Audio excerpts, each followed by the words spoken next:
मेरे प्यारे दोस्तों, अगर हमारा हिंदुस्तान, जिसे इंडिया कहते हैं, भारत कहते हैं, आर्यवाद कहते हैं, दुनिया का एक सर्वशक्तिमान राष्ट्र हो, तो इसीलिए आवश्यक है कि यहाँ के लोगों को अनुशासित किया जाए और इन लोगों को अद्भुत शिक्षा दे के, प्रशिक्षित करके, कौशल कला में पूर्ण करके रोज़गार दिया जाए कि ये सभी लोग अपने अपने कार्य में व्यस्त रहें और देश की प्रगति और विकास में ये अपना सहयोग कर सकें, योगदान दे सकें। लेकिन अगर यहाँ बेरोजगारी होगी और शिक्षा होगी तो ये लोग दारिंदे, दुष्ट, रावण, कंस, कुंभकर्ण, दुर्योधन बन जाएंगे और ये लोग कहीं जगह नहीं मिली तो नेता बन जाएंगे और नेता बन जाएंगे तो चोरी, चुहारी, गुंडागर्दी, बदमाशी, शैतानी, देश को तोड़ने, लूटने की बात करेंगे। बहुत लोग तो बिल्कुल आतंकवाद बन जाएंगे, दहशतगर्दी में चले जाएंगे। इसीलिए आवश्यक है कि जो भी देशभक्त हो, जैसे मैं आपको दिखा रहा हूँ, मेरे जो देशभक्त हैं वो हमारे दोस्त हैं सुभाष चंद्र बोस। सुभाष चंद्र बोस जिन्होंने अपने जीवन की आहुति दे दी देश के मान सम्मान और देश के गद्दारों को, अंग्रेज़ों को सबक सिखाने के लिए। ऐसा व्यक्तित्व का आदमी होनी चाहिए और ऐसा व्यक्ति होने चाहिए यदि तो डाक सुने कि उन्हें आसे तो एकला चलो रे, जो अकेले चलने की ताकत रखता हो और जिसमें कृष्ण की तरह कूटनीतिज्ञ हो, जो जनता से प्यार करे, अपने देश से प्यार करे, अपने देशवासियों से प्यार करे। हम हो जैसे कि हमारी प्यारी बहन इंदिरा गांधी में थी, भले शहीद हो गई लेकिन उनमें वो दम था, उनमें जोश था, उनमें वो जज्बा था। कभी डरती नहीं थी, कभी लोगों की परवाह नहीं करती थी, जो भी देश हित में होता था उसके लिए निर्णायक निर्णय लेती थी। लेकिन आज के जो प्रधानमंत्री मोदी जी हैं, इनको तो जो मर्जी हो सो बोलता रहता है। कोई बोलता है पाकिस्तान भेज दो, कोई नाली का कीड़ा बोलता है, कोई बोलता है तुम्हारा बाप कौन था, जो मर्जी हो, कोई बोलता है डंडा से मारो। प्यारे दोस्तों, अगर इस तरह से हम आज़ादी दे देंगे लोगों को तो सचमुच हमारा देश कमज़ोर हो जाएगा। देश का सबसे सर्वशक्तिमान व्यक्ति प्रधानमंत्री है। यहाँ के राष्ट्रपति तो एक बिल्कुल एक स्टैम्प है, जो भी कैबिनेट का निर्णय होगा उसे मानना पड़ेगा राष्ट्रपति को। लेकिन प्रधानमंत्री अपनी ताकत का इस्तेमाल ही नहीं करते। ये जानते हैं लघुता से प्रभुता मिले, प्रभुता से जब जाए, चीटी शक्कर खात है, हाथी चाटत धूल।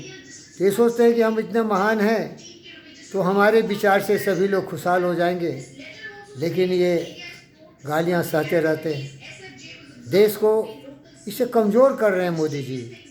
अभी भी देखिए, कल की घटना थी कि इनके काफिलों को ही रोक दिया और बड़ा साजिश कर दिया और वो इनको ही गाली दे रहा है कि मोदी को पाकिस्तान भेज दो अगर हिंदुस्तान में डर लग रहा है तो। क्या शर्म नहीं आ रही? मुझे तो बहुत शर्म आ रही है भाई। मैं तो एक खतरनाक खिलाड़ी हूँ मेरे भाई, मैं तो बहुत बड़ा खतरनाक खिलाड़ी हूँ। मुझ में खून है तो सुभाष बोस का, कुर्बानी करने की अदा है तो चंद्रशेखर आज़ाद और जितने भी महान दुनिया के महामानव हुए उनकी तरह। मैं जॉर्ज वॉशिंगटन हूँ।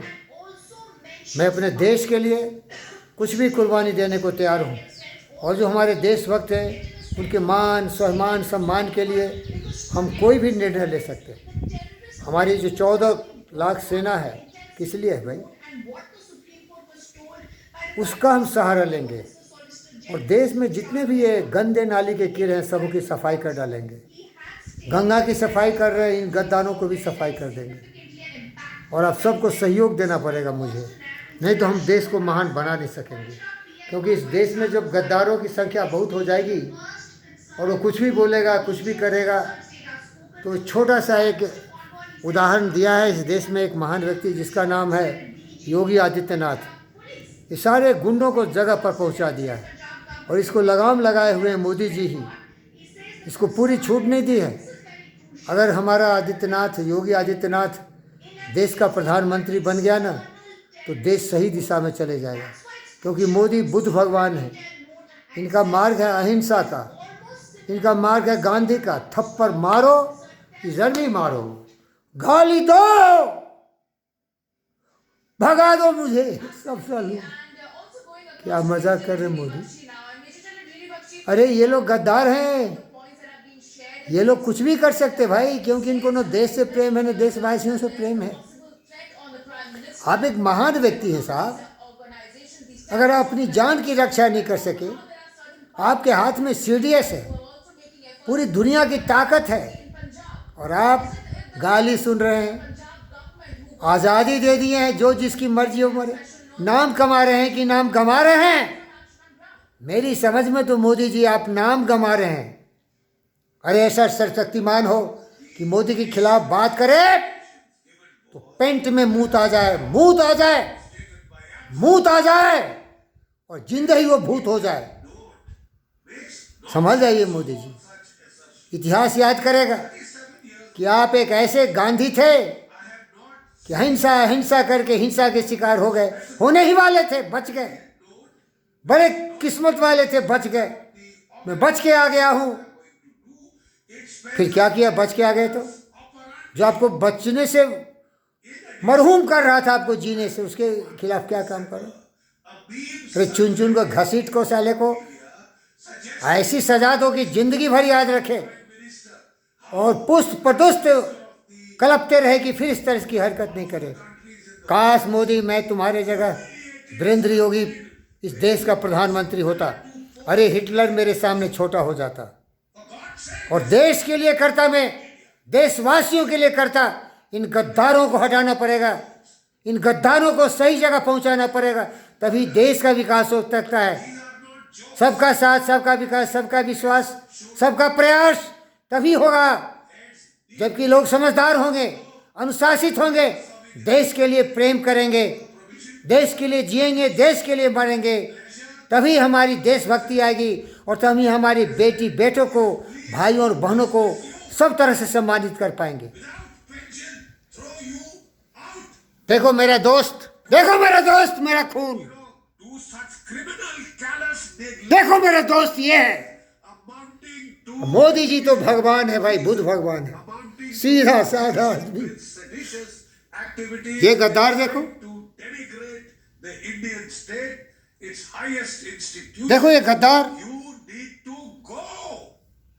I don't think the Supreme Court has to really intervene.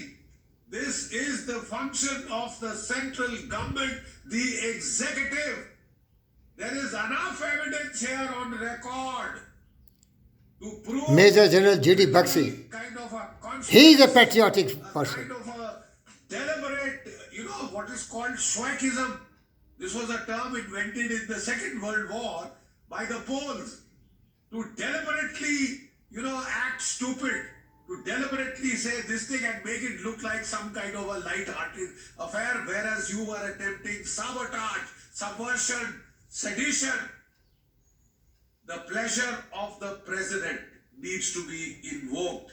I would appeal to His Excellency the President to terminate the services of people who are guilty of criminal neglect amounting to collusion with secessionist elements, terrorist elements, to bring into danger the highest executive in this republic. This will define center-state relations. You are making a mockery of the federal structure of the Constitution. You are saying any state satrap can make the police pee in their trousers. I am quoting exact words. And there are millions who will do the bidding of any secession-oriented state satrap who wants to walk out with a state from the Union. In America, there was a civil war on this pretext. People had to be killed for this kind of a walking out, attempt. Are we going to sit and back and That's my just plaudits and idea, dear friends. India is our country. We have to unite together to protect our nation and to really make the democracy be very successful. Otherwise, somebody like Indira Gandhi will be there, the Prime Minister again, and he will make permanent emergency for 200 years, and then all will be put in the right direction. They don't need freedom. They need slavery. can't do it? They country They are of 400 crossing all the limits.